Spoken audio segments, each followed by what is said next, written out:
Tam kalbimden vurun benim, devrileyim bir çınar gibi. Lakin yüzüme dokunmayın, ailem tanısın beni. El uzattım herkesle beraber, ortaya konan o kutsal sofraya hiç dokunmadım, dokundurtmadım. Zavallıya ve fukaraya.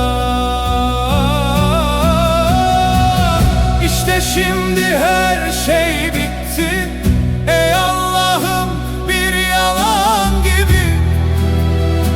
Şuradan vurun, gösteriyor yerini, tek kurşunda alacak gibi.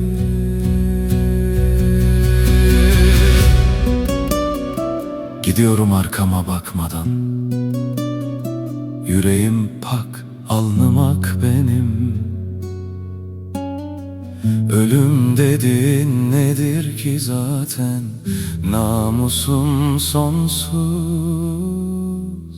mirasım benim.